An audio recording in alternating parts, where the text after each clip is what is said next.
শীতের মধ্যে আইসক্রিম খেতে খেতে কিন্তু আমরা সন্ধেবেলার দিকে চলে গেলাম ঠাকুর ভাসান দেখতে। তো এখানে দেখো লাইন দিয়ে ঠাকুর, সকালবেলা যে জায়গাটায় ঠাকুর ছিলই না একটাও আমরা খুঁজে পাইনি।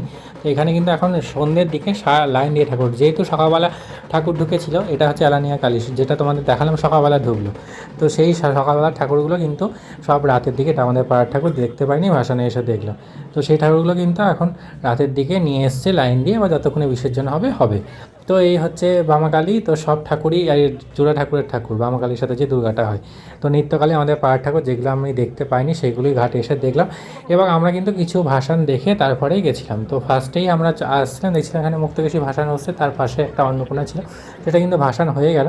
তারপরে আবার একটা মুক্তকেশী ছিল, এই দেখো মুক্তকেশীটা কি সুন্দরভাবে ভাসান হয়ে গেল। তো আমরা এই দু একটা ভাসান দেখে কিন্তু চলে গেছিলাম। তো এই দেখো, এটা হচ্ছে গঙ্গা বেগুনিয়া পাড়ার। তো গঙ্গাটা কিন্তু বিশাল বড় হয়, যে বড় গঙ্গার মধ্যে সবচেয়ে বড় গঙ্গা এটা।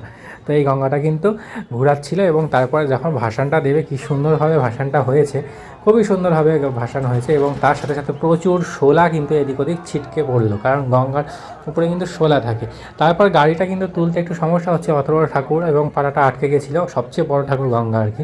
আর গঙ্গার যেহেতু উপর দিকটা ভারী হয়, তো সেই জন্য নিচের দিকটা ভালো করে বাঁধা ছিল, তার জন্য কিন্তু গাড়িটা তুলতে অসুবিধা হয়েছিল। কিন্তু অনেকক্ষণ পরে সবাই মিলে অনেক চেষ্টা করে গাড়িটা কিন্তু তুলেছে, এবং ঠাকুরটা কিন্তু সরিয়ে নিয়ে যাওয়া হলো। এবং তারপরে কিন্তু বাকি ঠাকুরগুলো, যেমন অন্নপূর্ণা একটা ঠাকুর, তো এই ঠাকুরগুলো তো ছোটো ঠাকুর, এগুলো দিতে সুবিধা, তো এই ঠাকুরগুলো কিন্তু ভাসানো হচ্ছিল।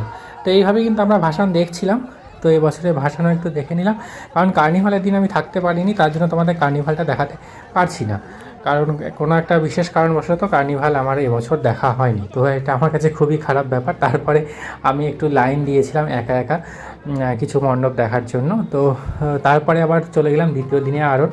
তো যে দিন ভাসানো হয়েছে সেদিনই তো আবার একটা আরণ করেছিল এবছর 2 দিন আরণ ছিল। তো ছোটো ছোটো ঠাকুরগুলো কিন্তু এবছর বেরিয়েছিল, আবার সেই গঙ্গা শিব। তো খুবই ছোটো ছোটো ঠাকুরগুলো আমরা কিন্তু এই পরের দিন আরণে দেখেছিলাম, কিন্তু রাস্তা অতটা ভিড় ছিল না, তো তার জন্য অতটা ভালো লাগেনি।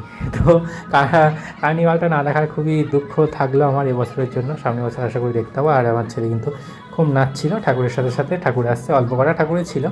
তো যাই হোক, এই ছিল রাসের ব্লগ। তো তোমরা তোমাদের সবার কেমন লাগলো অবশ্যই জানাবে ব্লগ দেখে।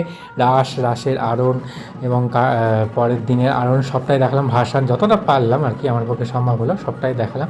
আর এটা তো পাগলের মতো নাচতেই লেগেছে আমার ছেলে আর কি। তো যাই হোক, ভালোই কাটলো এবছরের রাস্তা মোটামুটি হবে। অন্য বছর আরও ভালো কাটে এবছর। যাই হোক, অনেক কিছুই বদলেছে। তো টাটা বাই।